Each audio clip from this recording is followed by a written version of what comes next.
Put your red shirt on and a brown coat too. Everybody's joining the crew. We got just one ring that we rule them all. Hope you'd remember your towel. Get your Ulu feathers and your Needler guns. A sonic screwdriver or a sword +1. Use Valerian steel if it will get you to come. To the pit tank. To the pit tank. The Rocky Mountain pit tank.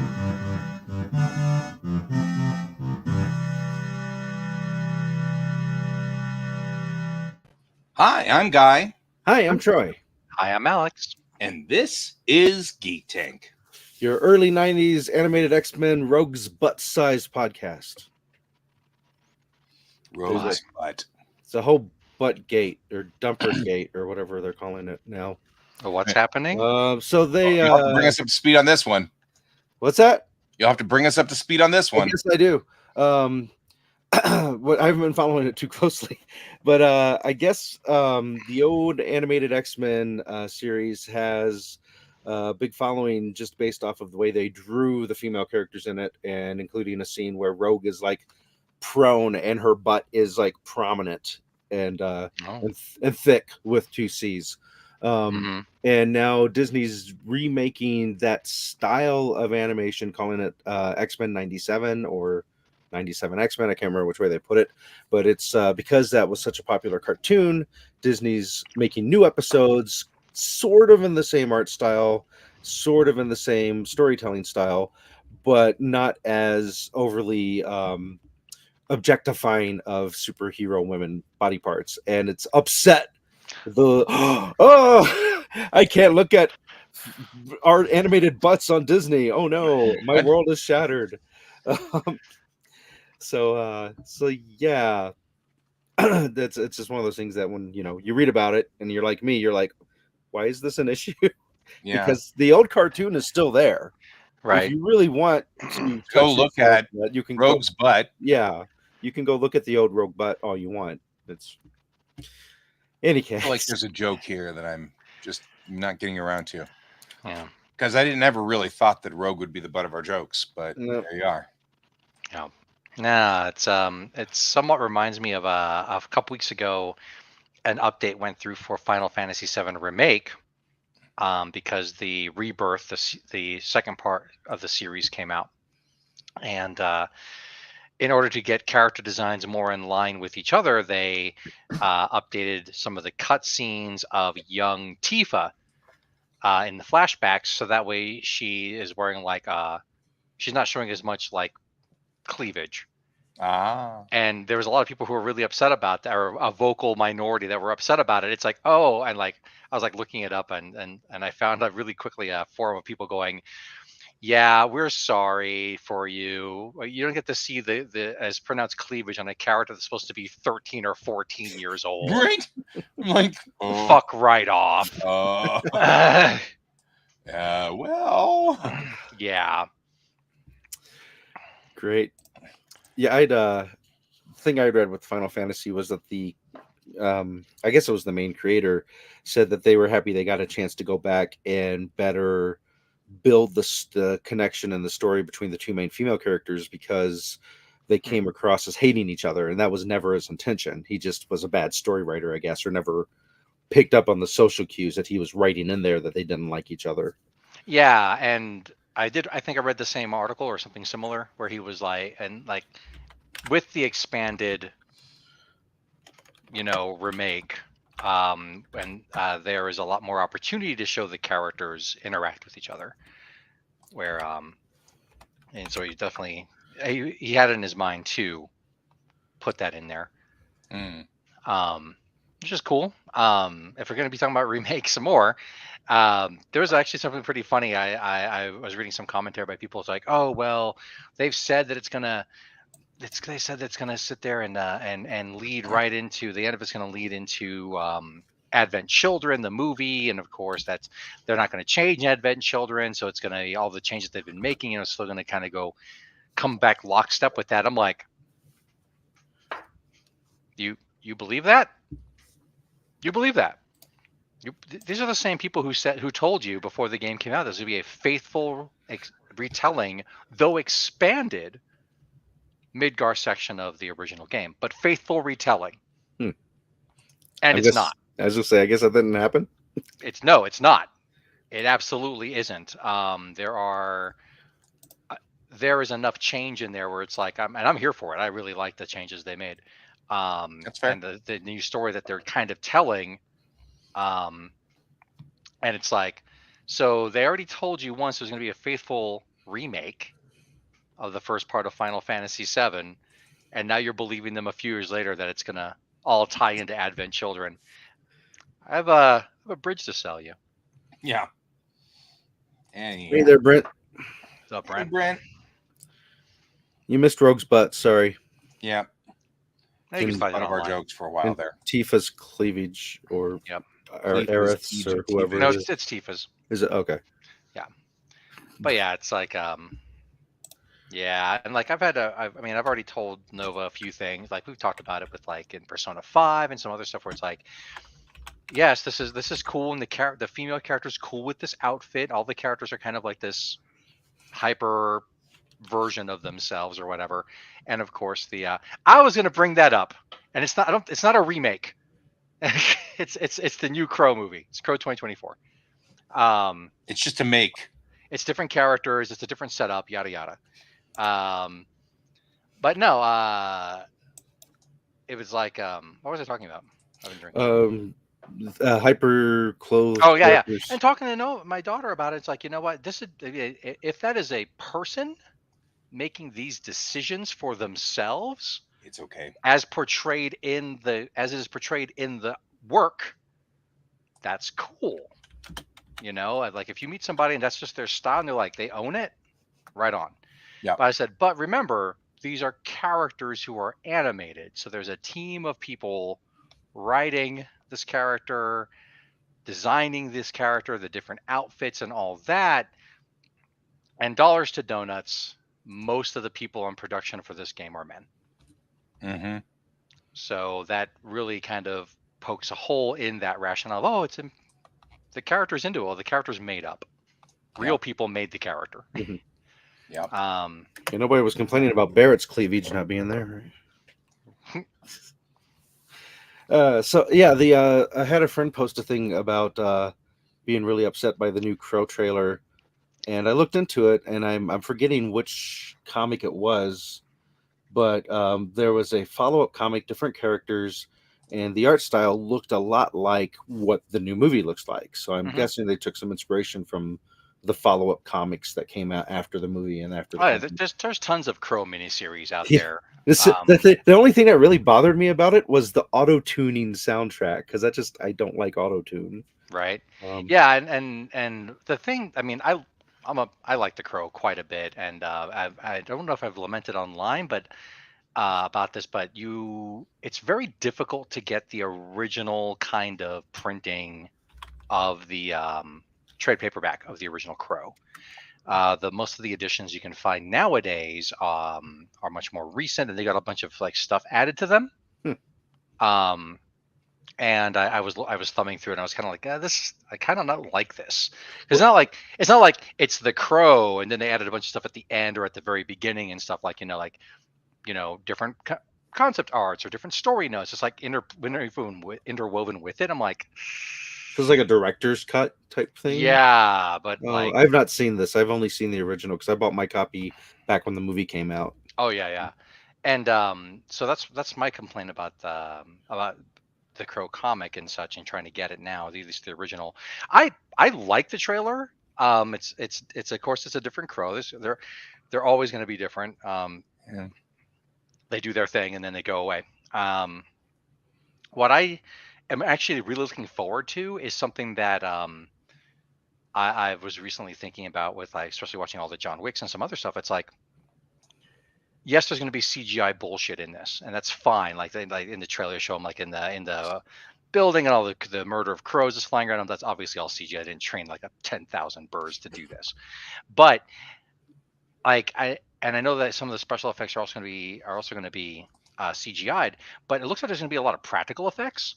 And as much as I like things like wuxia films or Kill Bill or The Matrix or even John Wick and stuff, like I am here to just watch somebody be a goddamn Terminator. Just walk into shit. I don't give a fuck what you do. You shoot the shit out of me. I care not. I am going to crush this shit. And especially since the most recent movies like The Terminator have been dog shit. They've been cartoony CGI bull.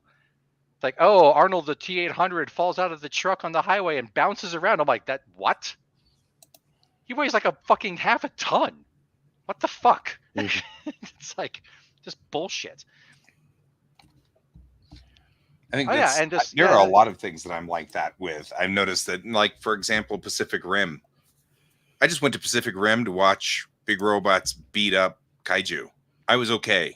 And people are like, hey, it's not got a deep, there's no story. And I'm like, I went to this movie to watch big robots beat up kaiju. Yeah. That's what I was there for. Yeah, and as long as the big robots and the kaiju act like things with mass, right? That gravity effects. I was fine. I was happy. People can gripe all they want. Like a kaiju tail swipes a robot and just floats off like a Macy's Day Parade balloon. You know, right? It's like No, yeah, Crow is great. I mean, especially like back then. I mean, what fucking martial arts movies were mainstream? What kind of action movies had any? You know, it wasn't just like quips and gunplay. Or Jean-Claude Van Damme. Exactly.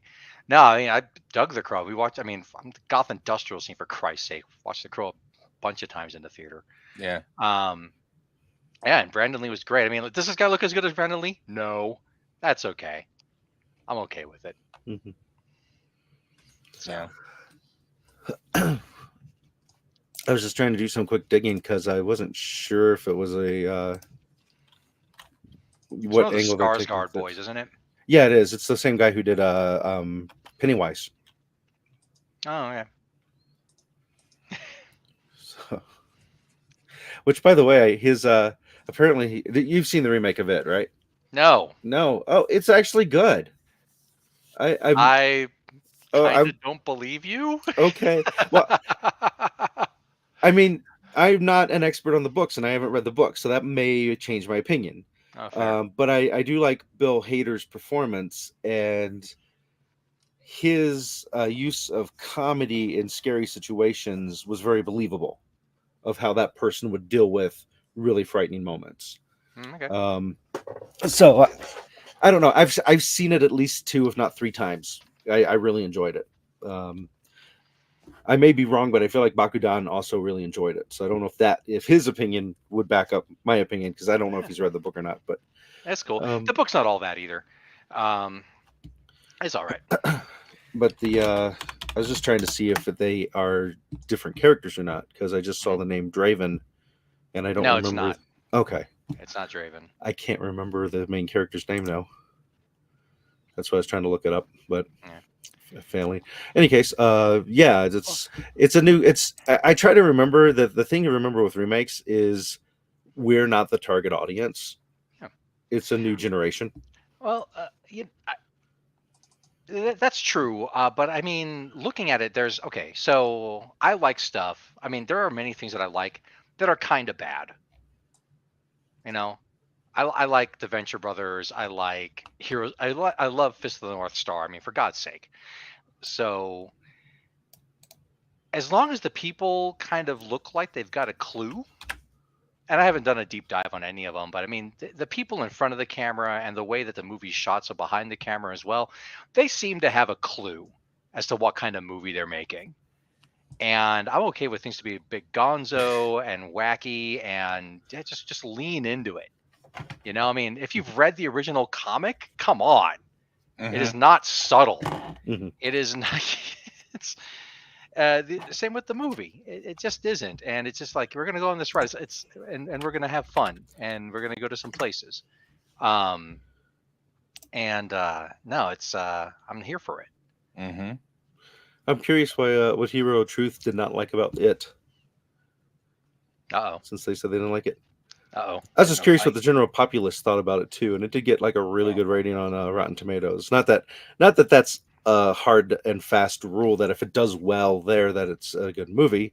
But it's when a movie does really bad on there, it usually is a really bad movie.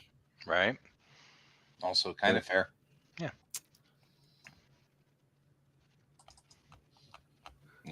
But I could see how if somebody was a big fan of the Tim Curry one, how they would just flat out not accept the existence of another one. I don't know. Trying too hard to scare you? Trying. I don't know. I feel like they got a lot of good tone in it, and just as a flat out horror movie without being influenced by anything else outside of it. Yeah. I thought it was fun. I thought all the actors did a really good job. Yeah. And I do think that I want things to try, even if they fall short. And sometimes it doesn't hit for people, and that's fine. Mm-hmm. Like I tried. We showed we showed our kid The Adventures of Briscoe County Jr. And she was there for some of it, but toward the end when it got just a little bit too goofy, she's like, "We're done here." Yep.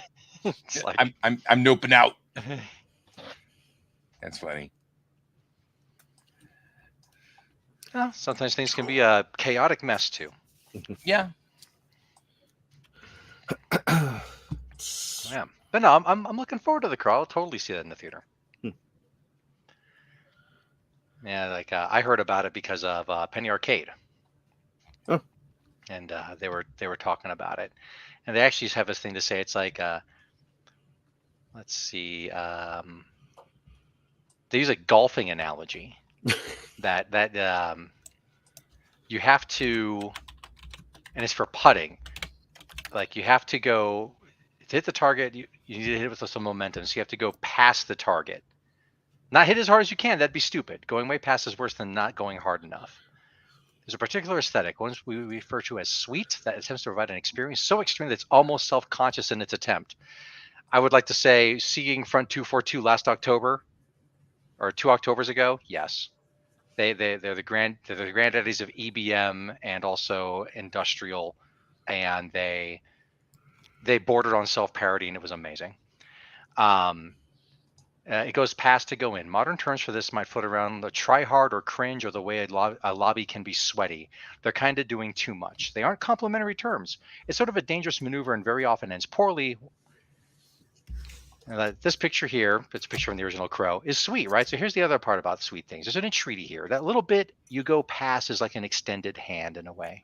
What it is saying is that in the manner of Pinhead, also kind of sweet, they have such sights to show you. But you do have to cross a threshold. It's a compact. It says, we're going to go nuts. Want to come with? I can understand why people like The Crow. As previously established, I was going to concern with the original hit and was familiar with where the indie comics were at. So, yeah. Yeah, they actually had... that is from Penny Arcade, by the way. Credit where credit's due. 3 other movies besides the main one, which I don't know if I watched any of them. The Crow City of Angels, The Crow Salvation, The Crow Wicked Prayer. And then there was a TV series called The Crow Stairway to Heaven with actually Mark Dacascos. Mark Dacascos, yeah. Dacascos, yeah. I do love that guy. It was so good to see him in John Wick actually kicking ass again instead of Iron Chefing it. Right. I get it, man. You need to make a paycheck. You got bills to pay, but it's good to see you in action, brother. Mm-hmm. Well, yeah, no, I never saw the City of Angels show. I wanted to because of Mark Dacascos, but I think I've seen at least bits and pieces of all the other ones. Huh. Yeah, Eric Draven, I guess, was the main character, is the name of the Crow in all of those. What? So it says Eric Draven was the name of the Crow for the movie. I'm going to double check a different source because I'm not. Eric Draven's the name of the Crow in the first movie, and I think, I'm not 100%. It's been a while since I've read it, and I've been drinking. I think Eric is the name of the Crow in the original comic. Yes. But they never say a last name. And I mean, you can always take the Crow's own advice on this. The Crow said, "Don't look." That's fair. Yeah, it's the same name. So maybe it is a reboot, remake, whatever. Yeah, whatever. Yeah. Eric D. Raven. Eric Draven. Mm-hmm. So subtle. It's the Black Spider. He's the villain.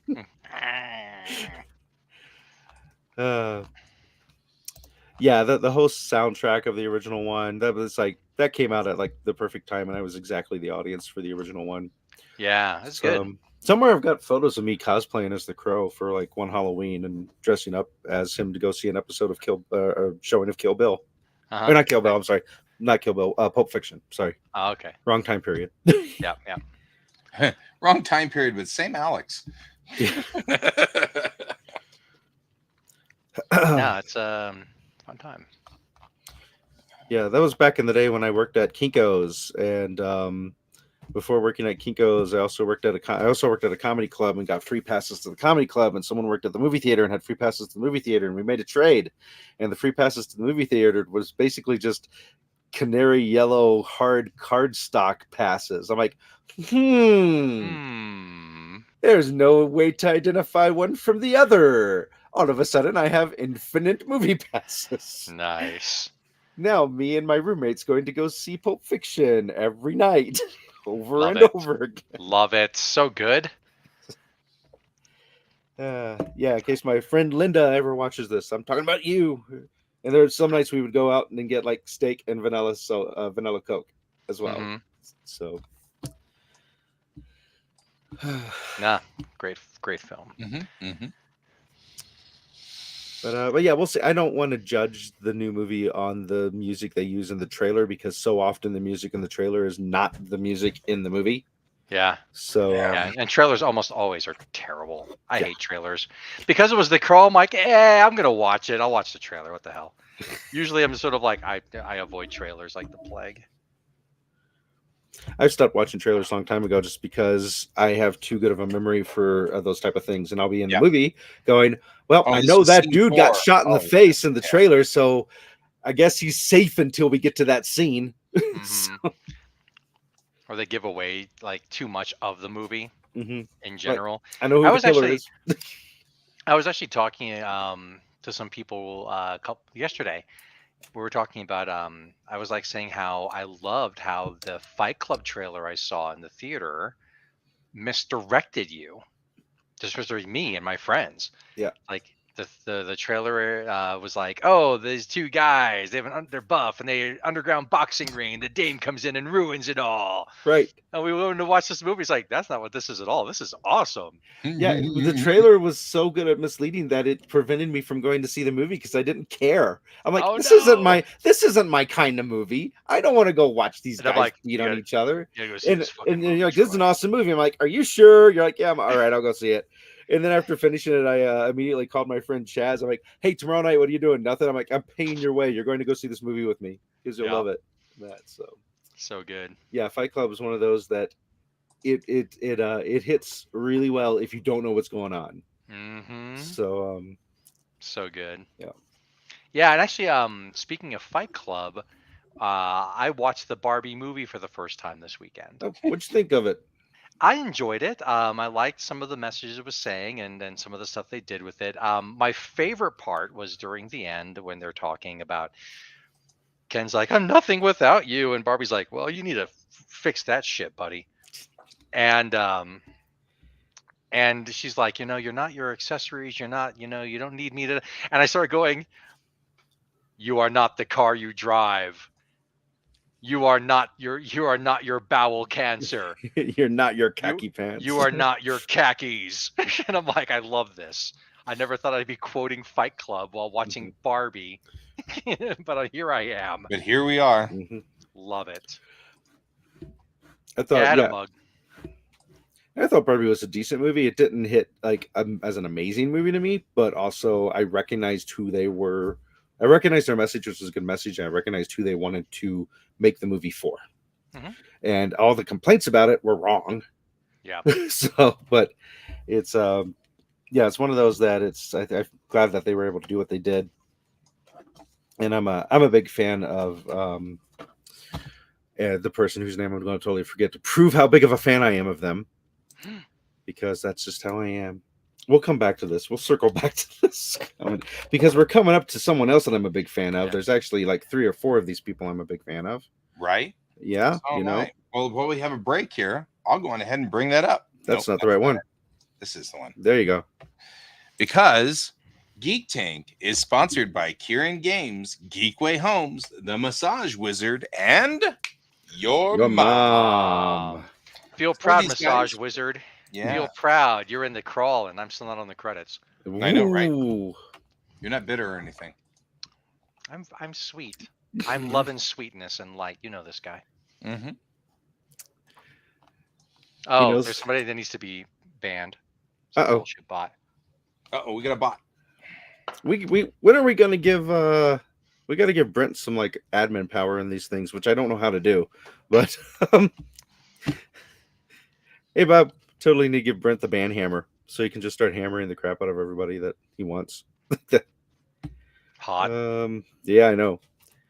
I don't even know if I can get into Twitch anymore. Uh-oh.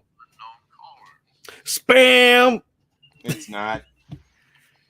See if I can. It's Anna doing the. I forgot totally that you're on air at this time. Here's a message to Yeah. remind you that need I to forgot. talk to you right now and ask you if you're going to pick me up tomorrow for work. Anna, if you're watching this, I will pick you up tomorrow for work. There. So You should have come on as onto the cast and give us another viewer. Right. Over briefly. Grocery shopping for food? How dare you, Sarah? How dare you? It's Kate McKinnon was the name I was trying to remember. I can't. I don't know if I can get into Twitch. Can you access Twitch, guy? As Rocky Mountain Geek Tank? No, I've Okay. got already two other. So one of the things that happened to us is our email that we had set up for Rocky Mountain Geek Tank exploded, and we no longer had access to it. And a lot of the stuff we have set up to reset your password goes to that exploded email account. Boot. So that makes it kind of tricky to get things done. Oops. No, I won't be picking you up for work tomorrow, Brent. I'm sorry. Oh man, that's just You're rude on of your you. own. Why aren't you picking Brent up? I know. Well, I mean, Brent is cool, and I like Brent a lot, but he's a little out of my way, just a little bit. I guess.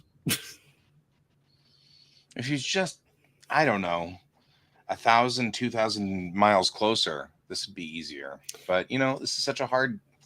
You Hard- demand so much. I know. I'm such a demanding person. So I guess the yeah, it's saying it can't find our account now, which is interesting. Mm-hmm. Let's try this. We definitely have an account. Yeah, I mean that's happening there. It's broadcasting right now. Yay? No. Let's see.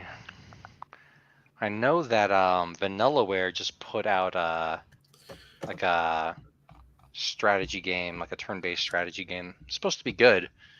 I'm gonna play the demo and see if it does the thing that I hate about most turn-based strategy games, which is in order to get lots of experience to level up your character, they must strike the killing blow against an enemy. I'm like, that's dumb. You're dumb. Yeah. Like I've suddenly lost all interest in this game because now I have to micromanage knowing my enemy's hit points and hope that my character can actually kill it to level up and stay with the rest of the party. Fuck off. Yeah. If I wanted to run spreadsheets that in depth, I'd have a job doing that. Fair.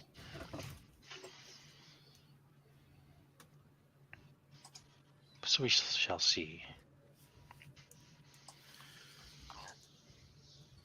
Yeah, I think I might have to contact Twitch's like help center and say, so what do I do to reset a password if I no longer have access to the email that's connected through the accounts? Cool. So, all right. You get away with it this time, Darting Soul or Darting's Ol or Dart in G Soul or Darting Soul. Darting Soul. But I will not fall for your convenient order management panel scam. Well, the good news is that doesn't actually go up onto the screen. So, though we've commented on it, Yeah. we could just, you know, Well, those who are on Twitch would see it in the Yeah. Twitch chat. that's guess. nobody that I can see. Brent, Brent's on YouTube. he's everywhere. Oh, What are you no, talking Hero about? Truth. Hero Truth is out Hero on Truth's Twitch. on there too. So there. So there, we've got somebody out there. Cool. Gosh. Yeah, I'm reading Days Gone, huh? The Abominable by Dan Simmons right now. It came out, I don't know, 12 years ago. It's good. It's good. Cool. Finished all of the second season of Extraordinary, which is on Hulu, and that's the comedy superhero show, British show. They of course ended with one of those, haha, here's a huge twist, and you got to wait till next season to know what's going on. Yep. Fine. Right. Hero Truth is playing the long game. Just waiting to offer us a promotion, Truth, there. Oh my. What? No. I finished Masters of the Air. That was really good. So it is an encased series because, of course, it's all about pretty much 1943 and 44, and it's pretty much goes right through to June of 45, at which time it's pretty much World War II's over. So I was laughing at Bob's. They couldn't get past the first episode of Last Airbender. yeah. Huh. So, moment I have the access to the account, Brent, I'm making you a mod. I just have to get in there. So, cool. Masters of the Air. Yeah, we've watched only the first episode of the live action Last Airbender. It perfectly serviceable for us. Our problem is that trying to find time to want to watch something and not play Diablo together. That's the problem right now. I can see that being an issue. We could watch Bake Off or Last Airbender or something else, or we could play some more Diablo and kill the minions of hell. Do the screen in the screen, picture in picture. No. No. Did I mention no? Fair.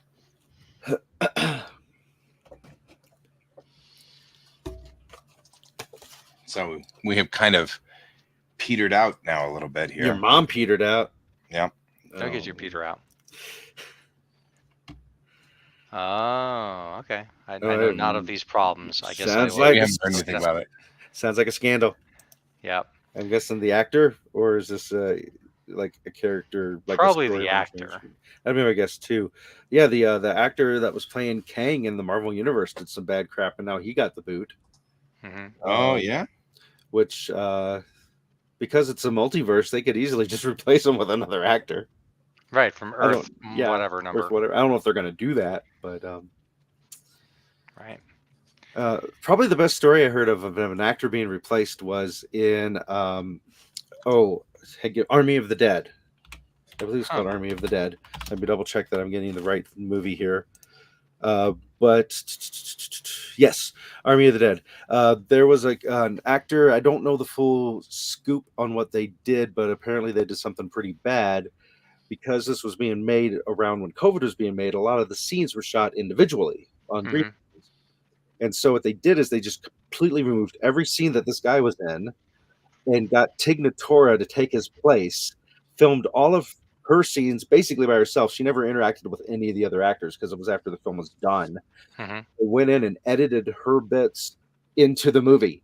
And it's like that's a serious replacement there, and good for their timing that they were able to do that and not release the movie and then find out one of their actors was a horrible person.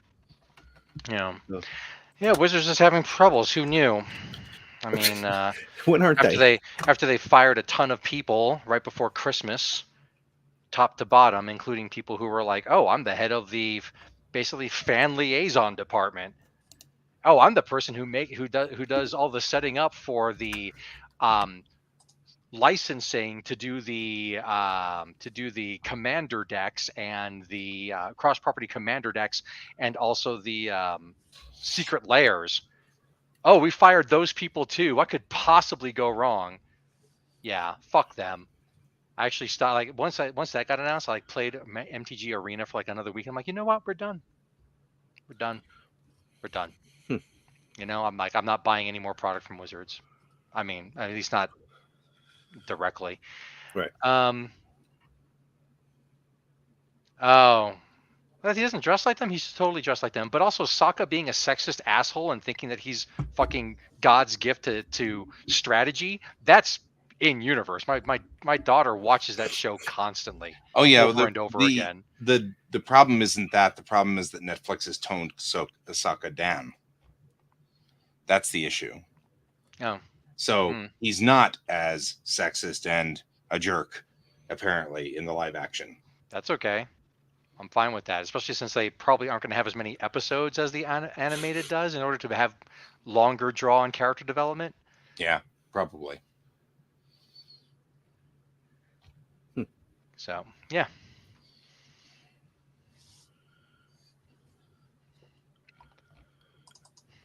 I haven't watched any of the animated stuff all the way through episode to episode, so I don't have nearly as much of the backstory for that stuff. So I don't think those kind of inconsistencies are going to bother me in the live action as much. Oh yeah, but it means they're going to put into an AI to sit there and just churn out bullshit content. Yeah. It's like, gee, Hasbro wants to make money however they can. Who knew?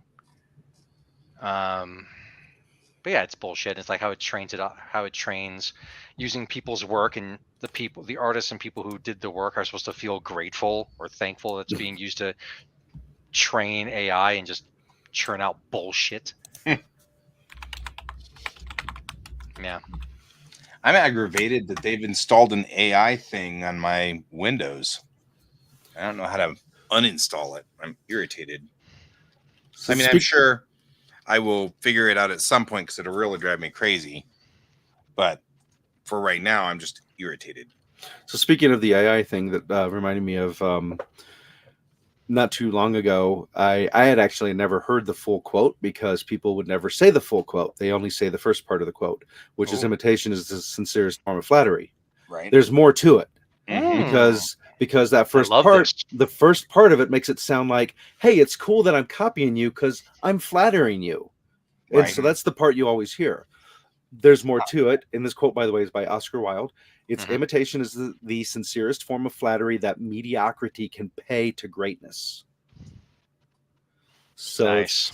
So yeah, screw you, AI. Right. That's the problem. But it's also remarkably fascinating how well just one little change can alter the entire meaning of that phrase. One little change. My favorite quote like that is at least one of them that I can think of right now that I've been drinking is power corrupts, and absolute power corrupts absolutely. Great men are always bad men.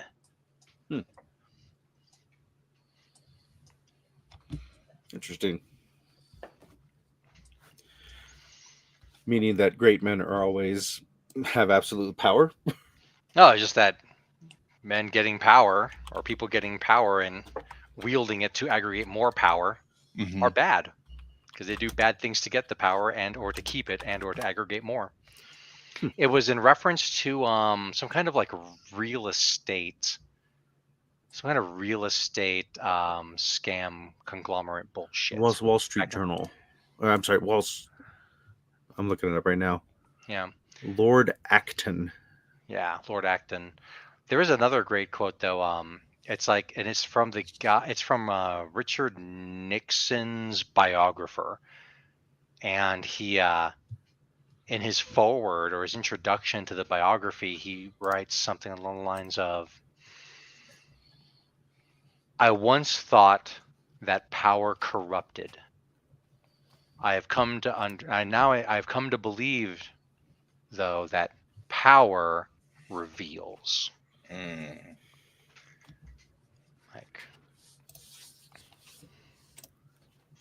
I think that's probably more accurate. I do. I also think that. But yeah, it's like power reveals. Yep. I'll go with that one. I'll buy that.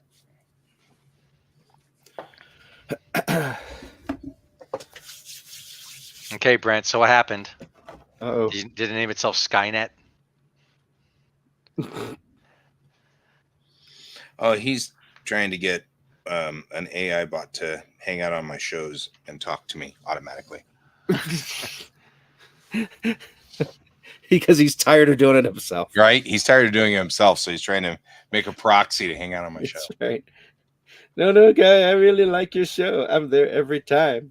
I am not a- there on time. I am not a robot. Meat sack. Just saying. Man, still itching to see Dune 2. I have not done Good. that yet. It's good. But I do It's want to good. watch 1 again before I watch 2, so it's put a bump in that.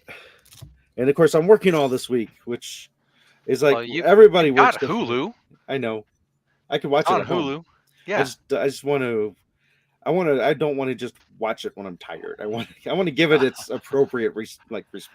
All right. It doesn't matter how exciting it is. If I'm too tired, I'll fall asleep. Right. Kind of the same way. But yeah, just I didn't build up my stamina for working. I was actually kind of surprised that I had requested not working today, because there's really no reason why I couldn't have worked today. I think part of my brain was like, I want to be at least functional for the podcast, otherwise I'll fall asleep before the podcast. Right. I went over and took a nap before the podcast. Came back from work and took a nap. But this will be the first time I'm doing closeout on Thursday with the new paperwork, with the homework and such. Oh, so, yeah. I'm trying to decide what I'm doing with the new paperwork, like the homework. I'm not Learn sure. some card tricks. Right? I'm just showing the movies, I guess. You could do the whole crash scene thing I was telling you about. Have students talk about crashes they've been in or seen. Yeah. And I actually did that last class. It was pretty cool. But I was like, let's talk about this and see what anybody has. And like, don't say anything if you feel uncomfortable about it. And then they were just kind of like stared at me and then looked at each other. And I was like, okay. Now, this class I had one kid who, riding his bike on the way to school, was a victim of a hit and run, but luckily he wasn't hurt at all. But a car came up behind him in the bike lane, bumped his tire, knocked him off his bike onto their hood. He got off of the hood and they drove away. I'm like, yeah, that's like 2 felons. And then another kid actually had dash cam footage from his grandpa on his phone where they're driving along. It was a year or 2 ago. I can't remember exactly what it was. Whichever New Year's Eve we had last snow on the last one. Whenever the last one was that we had that, because it was New Year's Eve night. They were driving to the airport to pick up family members, and the car in front of them starts to spin out and fishtails again. And then on the second fishtail, because it's losing speed, the car behind them's catching up. It rotates around and clips their car and then drives off the wrong way on the highway to go to the exit that they had passed, and that you could just see them drive off. And it's like, wow, that's pretty exciting. And really, the only thing I could say that was done wrong here is that the moment it started to lose control, the driver of your car should have started to slow down and continue to give them more room. But that's that advanced level of driving that a lot of people just never get to. They just, as long as I'm doing what I'm supposed to be doing, everything's fine. Right. So, that's funny. Yeah, that's where I usually talk to the kids, and I'm like, okay, here's the deal. I give you guys permission to go to the next exit. Yes. Because that actually seems to be like the problem is people are like, I've got to exit here. And they just can't fathom in their brain the idea of going to the next exit. It's not an impatience thing. It's like they don't think of it. Because if you happen to be in the car with them when they do it, you go, just go to the next exit. And they go, oh, yeah. You know, it's like they just didn't think of it. So every time I'm in class, I'm like, I give you guys permission right here and right now. Go to the next exit and turn around and come back. Yeah, so it's pretty good. So since I've sidetracked it over into the driving school aspect of things, do you talk to them about the 5 miles over? Because I always get the majority of the class saying, but my parents told me I could go 5 miles over the speed limit. Oh, no, I don't get that question. You never go into that? No, I mean, I do say that there is no such thing as a fast lane, That's the It's a closest I it's a get to it. passing lane. Yeah, it's the passing lane, but it's not the fast lane. There is a slow lane, but there's no fast lane. Well, it's the merge lane. There's the merge lane, the through lane, and the passing lane. Wait, what? The slow lane. That's Because not of the slow the lane. It's the because merging lane. the merge lane's merging furthest on to and the off. right, which is closest to the merge for entering and Oh, exiting. I see what you're saying. Yeah. And No, there's but the yeah, I through mean, lane. There's a passing lane. you get the if everybody's doing the speed limit, then you get into the fast lane to go faster. And I'm like, no, there's no fast lane. There is a slow lane, but there's no fast lane. I haven't There's had no them slow tell me lane. that. It's the merging lane. It actually depends on where it is as to whether it's a merging lane or not. Okay. So, I mean, But no. you're not wrong, except that generically and generally speaking, the slow lane is not the merging lane. The merging lane's usually an acceleration or deceleration or weave lane on the right, depending on how you look at it. I'm not trying to like overwrite you there. I mean, Fight. Let's go. But I tell them it's the reason there's a 5 mile per hour buffer on the freeway for law enforcement is because other factors happen and they put that buffer there, and it's not a legal buffer. If you do 66 in a 65 zone, they can give you a ticket. Your odds of fighting it's better in court than it is otherwise, and the amount of fine is so minimal. They just tend to not do that. Also, they know some people lose focus, so they might go a little bit over the speed limit. Their speedometer might be broken off by a few miles, so that's why they have that buffer. But if you're pushing it up to where you think the buffer is, and one of those other problems happen, you're now going more than you thought. Yep, and that's still on you. It's still on you. And there's a bunch of these, but there's some fun calculators out there on the internet that you can punch in and say, this is how far I'm driving. This is how fast I'm going to drive. What's my time it's going to take to get me there? Now, if I drive at 5 miles over the speed limit, how fast is it going to get me there? And the time difference is so minimal. Mm-hmm. It's like, so you gained another 2 minutes of driving by going over the speed limit. Right. And the big thing is I tell them, of course, you're going to be made an example of. If you make a mistake, it's much harder on you than it would be on me. For one, I've got 6 extra points to play with than you do. Then the motorcycle lane. As long as Brent's not talking about splitting lanes, because that is no, he's talking about driving in the emergency breakdown lane. Yeah, that's even more illegal. I'm just saying. We just had a fatality a few days ago, a motorcycle and semi. Yeah, here in Colorado. Does not surprise me. Which should be obvious. A motorcycle is not going to win against a semi. No. So I was saying this I say this now to all my kids. Was that movie we show in class 1? I went looking it up to see if any of it's real or you told me staged. Yeah, and then I told you that I found one of the kids. Yeah, that was a twin. I think it was. Oh, no. When I was saying that while I was doing that, Google was doing the Google thing of serving me, you're looking up accidents in other places, but it's going, oh, but you're obviously in Denver. So what you really want is accidents in Denver, even though you did not type in Denver at all. Oh, that's right. And you found the name of a student. Yeah, I found one of my kids that had gotten killed in an accident in last summer. Mm-hmm. And I was like, oh, man. Long enough timeline. Yeah, Brent, you and me both, man. And I am not letting my kid take the class with either me or Troy.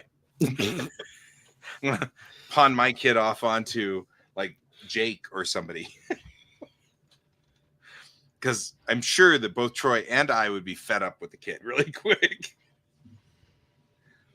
It'd be one of those, I tell them the same thing that you tell your kids. I've never had to kick anybody out of my class. Don't be the first. Right? I've never had to kick anybody out of the class except my own child. Yeah. I had to kick my own child out of the class.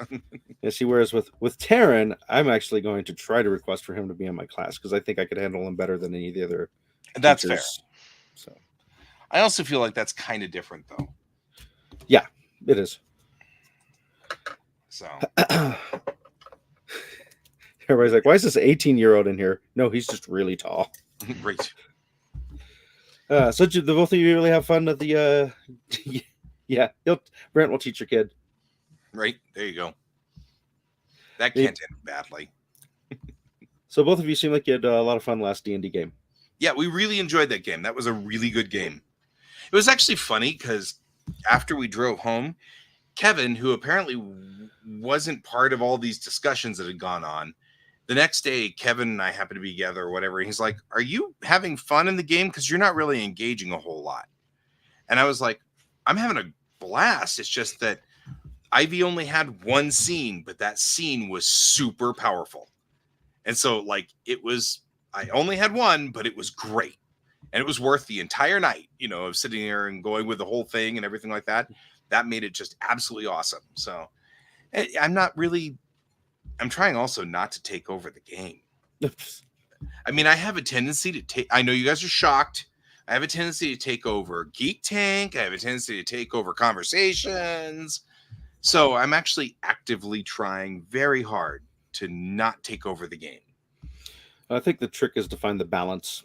Yeah, so I'm feeling fine. I don't feel like I'm underplaying or anything.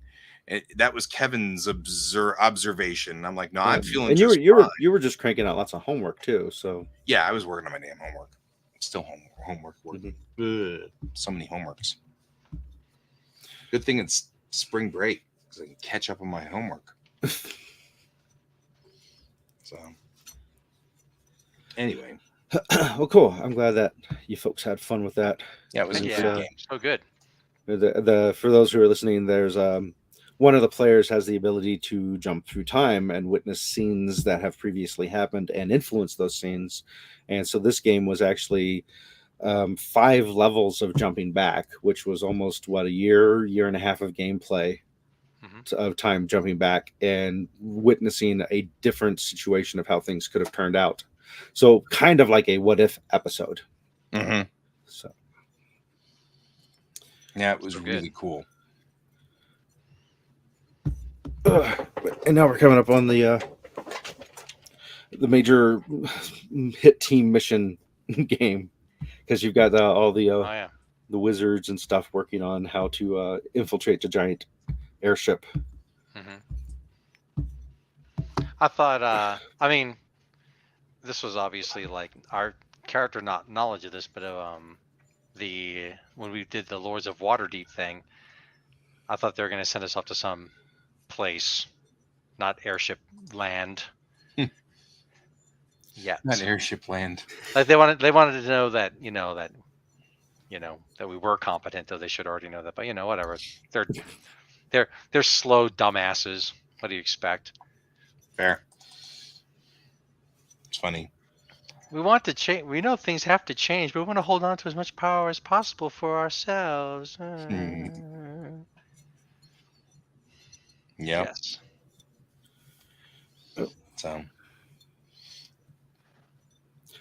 So, Bob, are you running Paranoia, the actual game Paranoia, or are you running a D&D game but with the Paranoia veneer? That wizard would be this bard. Yeah. I'm just saying. It's not the kind of airship that has helium on it. Oh, that makes it even more entertaining. Yeah. Ivy running around going, "Oh, the humility." Yeah, that's not the line. Oh, the hamburgers. Oh, the humidity. It makes my hair like really funny and weird. I don't know. Yep. Oof. Running 5e. Cool. That's cool. Oh, conspiracy theories. Gotcha. Cool. Fun.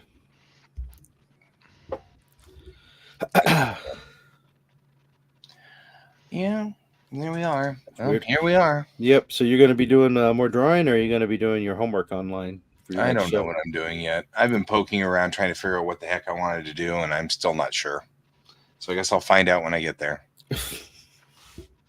But that's our job. That's how we run Geek Tank. Can't be copying us. Right? All you're doing is copying us. Yeah. Never let them see you sweat. And take this other I didn't think of that. That's a good idea to throw in there. Yeah. The as Angela would say, don't feed the GM. No, always feed the GM. Always feed the GM. Yep. Always feed the GM. Yeah, Dale Kingsmill just put up a new video, I don't know, like last week or something, talking about how to be a better player. And one of them is like, having secrets and cool backstory things are great, but you need to share them. If you don't share them, then no one knows how cool it is. Or Like- maybe when you find out you've got cool powers, share them with the other characters. Oh gosh, right? But yeah, there's that, and she also says something along the lines of, I like basically a great way to get people to share, like get into character and do stuff and learn more about their characters is to ask them questions in character.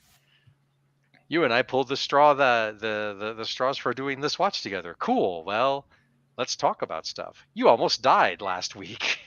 How you dealing with that? So It's funny.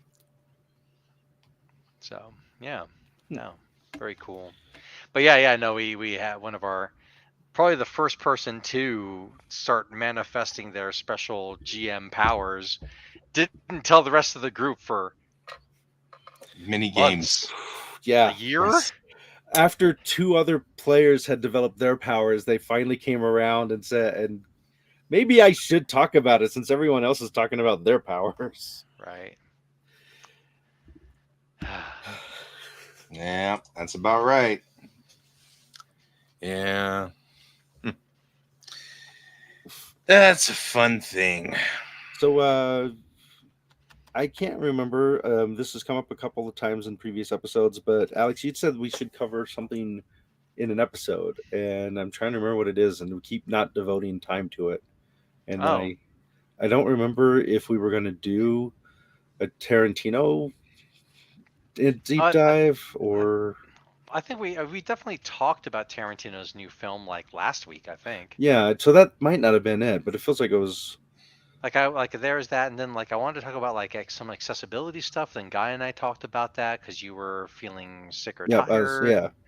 I was sick and tired. I wanted to walk in today and touch on The Crow 2024, which Brent brought up. So we talked about it then. Yeah. No, doing all right. Okay.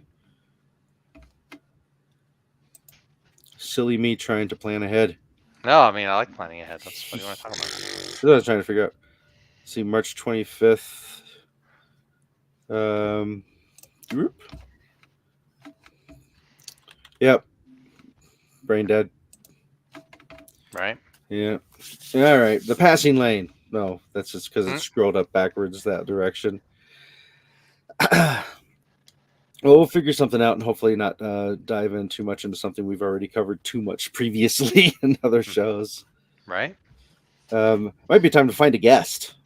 Oh, come Have on. a guest episode. I mean, really, legitimately, we did have a SpaceX launch, which was pretty cool.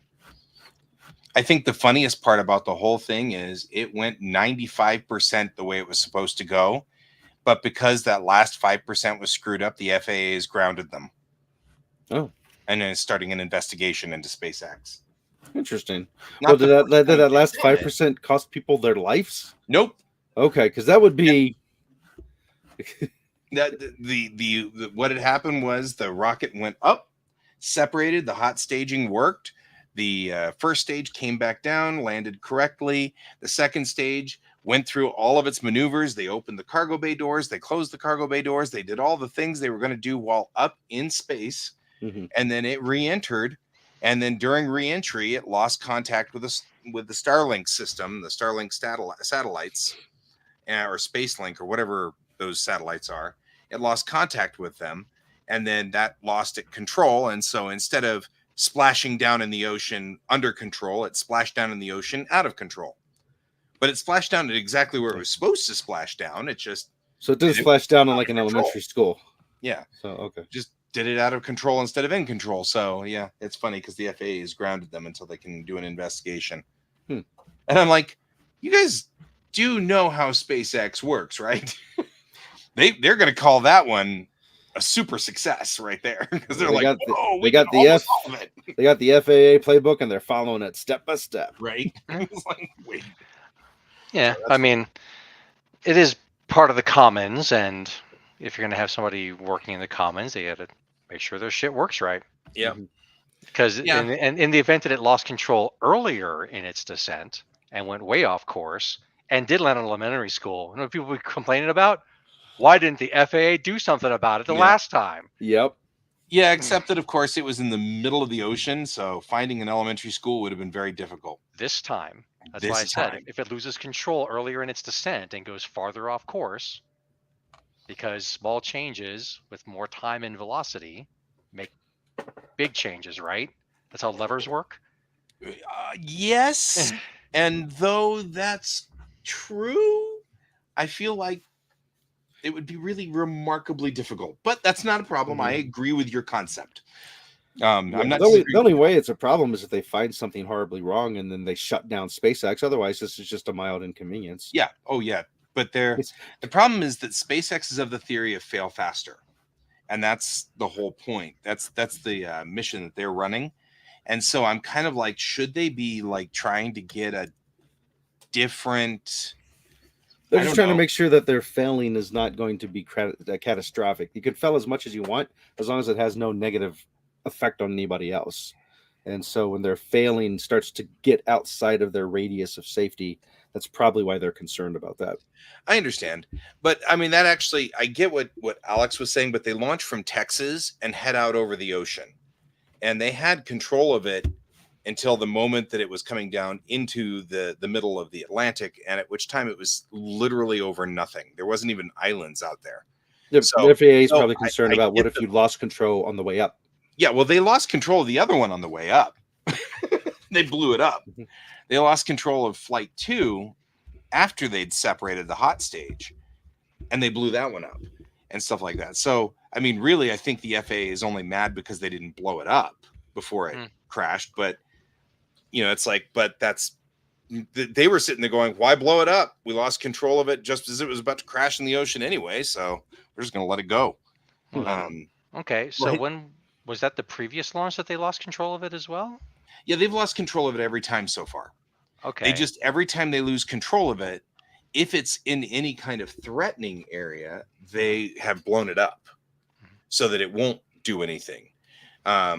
So like when it launches from Texas, then they've blown it up on ascent. Of course, it blew up because it lost control and started flipping, which I play Kerbal all the time, and I could tell them exactly what they did wrong there. Anyway, the second time it had gotten quite a ways up, but the problem is that by the time these rockets get up there, they're moving pretty quick.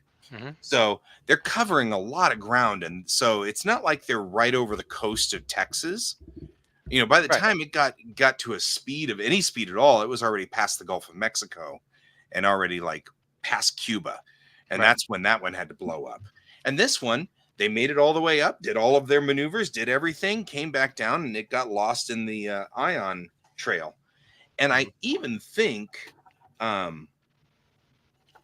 crashed in the Indian Ocean? Yeah, it even made it further than I thought. But I even think that at this point in time, they lost control because they were partially not sure whether they were going to keep control when it was in the ion blackout. All spacecraft have had a problem communicating with the ground coming through the atmosphere. There's so much ionic plasma around the spacecraft that it makes it difficult to communicate. It's one of the reasons why we keep doing manned spacecraft. Even the Buran, which the Russians launched, which was their clone of our shuttle, they had it under remote control, and they just built in we won't be able to control it during this time sort of function into it, knowing that there was no way it was going to be able to understand what to do. So yeah, I mean, as far as the pithy comment, if it could hit a ghost ship, no one ships by water anymore. It's not like there's no offshore oil rigs anywhere. What are you living in the dark ages? Of course, submarines are deep enough that anything that hits their kinetic energy is going to be dissipated. But anyway, it's like there's shit to hit. I just think it's funny that this time the FAA decided.